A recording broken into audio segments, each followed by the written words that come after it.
Hey guys, welcome back. Orbomb here, bringing you another episode of our live deck profiles. Today we're going to go over Luxray. This is actually really cool. I'm actually very excited about this deck profile. I think Luxray is a really cool deck. I like these little spam evolution decks. Anytime an evolution deck can do well, it's pretty exciting for Pokemon, right? So we're going to go over it like usual. This is going to be my buddy Steven's deck list. So I don't know if he has... he doesn't really do social media, so we'll see what you can follow later. But for the time being, thank you guys for watching. I'm not doing an outro, even though it sounds like I am. This is a Luxray deck list. So before we end the video, you guys know the drill. Drop a like, answer the comment question of the day, which is going to be, what's your favorite electric type deck out there? There's a bunch of them, a bunch of potential electric type decks that are going to be coming out. What's your favorite electric type deck? Remember, just like in all my Rebel Clash videos, if you answer the comment question today and leave a like, you have a chance to win a couple of codes whenever the set gets released, as well as a booster box. Thanks for lovely sponsors at Guardian Gaming. So we're going to go right into it. We are playing the Shinx with the evolutionary advantage. Let's see. If you go second, you can evolve immediately. Pretty nice. It's the only reason why we're playing it, because we were all about evolving right away. We're playing the brand new Luxray, or Luxio. Luxio's ability is, obviously it's Japanese, you can't read it, but stats are there: 90 HP, 1 retreat, weak to fighting, 30 attack. But if you draw into it at the beginning of your turn, you may bench it immediately if you have bench space. So once again, just a way to cheat evolutions, because the whole point is to evolve into our Luxio here. We got 4 of them. It is 160 HP, a 1 retreat cost, weak to fighting. So HP is not bad for a non-GX. It's a first attack as well. We like it though. The 60 damage plus 100 more damage if you evolve from Luxio that turn. Thanks to cards like Super Scoop Up and Scoop Up Net, we are able to, put these cards back into our hand and start evolving them over and over and over again until we get to a point where we're hitting 160 damage consistently before any damage buffs like the, like the Electro Powers. Its second attack for 2 energies does a vanilla 120, which can be sometimes good if you get to a point where you can't super scoop up. It's just an extra manual attachment, boom, you're hitting 120. It's not as good, but it's there. So you're a non-GX deck. That's the whole benefit, is that you can hit 160 damage pretty much every turn if your deck is flowing really well and only give up 1 prize at a time. 160 damage is pretty good. It's almost exactly enough to 2-hit KO VMAXs, and then 1-hit KO like some regular V Pokemon, GX Pokemon, pushing to, you can you're pretty much 2-hit KOing everything that you can't OHKO, without, of course, things like 180 HP, 210 HP. You can push for an OHKO with Electro Powers, which is definitely possible, but you hit a really good number with 160 just to be able to guarantee 2-hit KOs against the popular VMAX Pokemon. Other Pokemon we're playing, Oranguru here. This just puts the Luxios on top, so you can hard draw into it, bench it immediately. Of course, Jirachis for consistency, excuse me. Baby Mew, I could, just because there's not a lot of attacks Baby Mew protects you from. If Inteleon becomes popular, it does protect you from Inteleon. It doesn't protect you against Dragon Ball because you are placing damage counters. It's a good way to spread damage counters on your own. It protects you against Coco VMAX, or not Coco VMAX, what am I talking about? Pikarom. It protects you against Pikarom.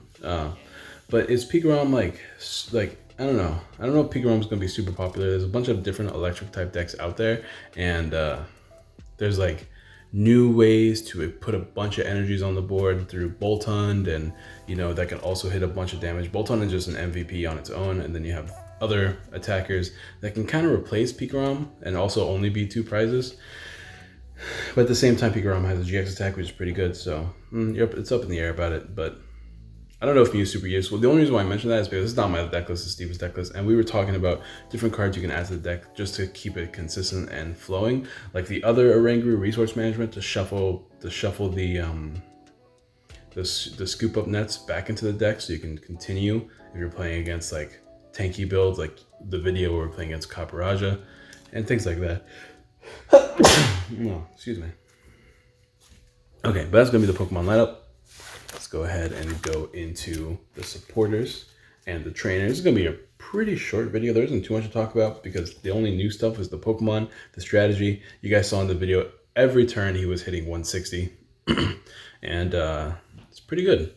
And then if you play Orangurus, you can reuse things like Electro Powers as well as the scoop up nets, and you can just reuse a lot of your resources in this deck, which is kind of important, I think. So it might be worth playing in a Rangaroo, honestly, because electro power, being able to reuse your electro powers is good. There's also that one card, it's like electromagnetic charger or whatever, that lets you shuffle the electro charges through flips. That sounds terrible to me, so don't even know why I mentioned it, to be honest.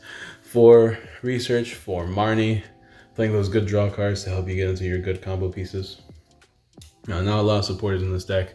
We got 2 Rosa. Rosa's pretty good. You are going to be knocked out pretty often. Gets you a Pokemon, an energy, and a trainer card. Are you going to focus? There we go. And a trainer card into your hand, which is great because it gets you a scoop up net, electro power. Of course, we only run like 8 energies in this deck, so being able to get energy into your hand through Rosa is pretty good. And then you have, what's it called? You have the Pokemon you can get, which could be Evolution Piece. Another card we're not playing in this deck is Coco Prism. It kind of makes sense because your 1 energy attack and like your basic energy count is pretty low in this deck. So you don't have to play Coco Prism if you want to. It's an easy addition.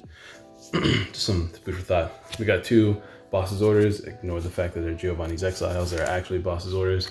Right now I don't have my proxies on me. They're actually all at my buddy's, at Steven's place. So like, you know, apparently I forgot to take them with me to record the deck profiles. So I don't have my Boss's Orders proxies. I also don't have my Scoop Up Net proxies, but they're part of the deck. So we'll go over as we get there.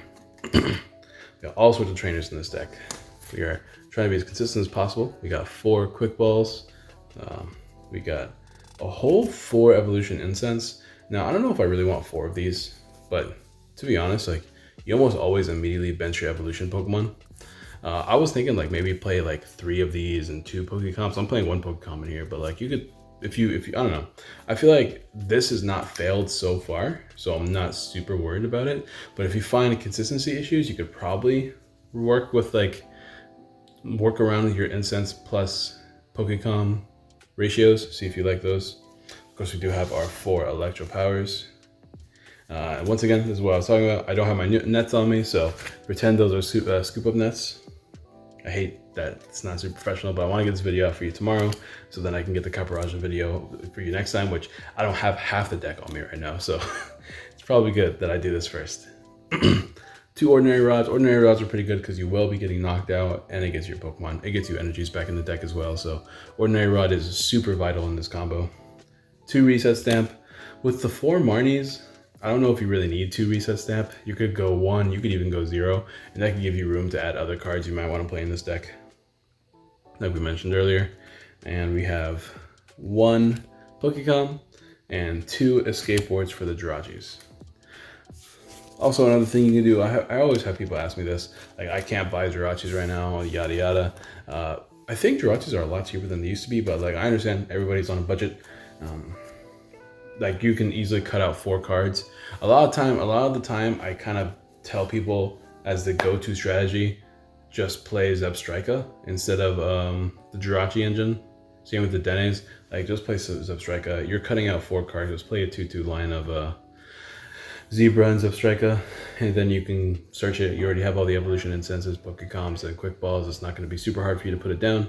And then with a Rangaroo, it's pretty easy to just not lose the important cards in your hand as well. So Zebra is another good way to just, you know, push for knockout or push for like combo pieces if you need to.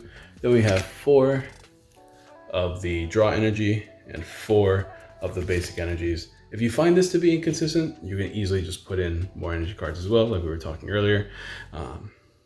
I find that the 4 energies is the 8 energies is fine. The draw energies are good. We don't have a way to search energies in this deck.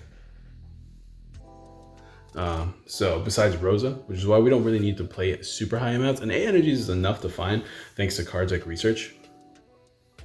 Other cards you can play in this deck, you could play Dedenne, and the reason why I mentioned Dedenne GX is it's because we have a GX option in the Dedenne GX, giving you the ability to paralyze an opponent.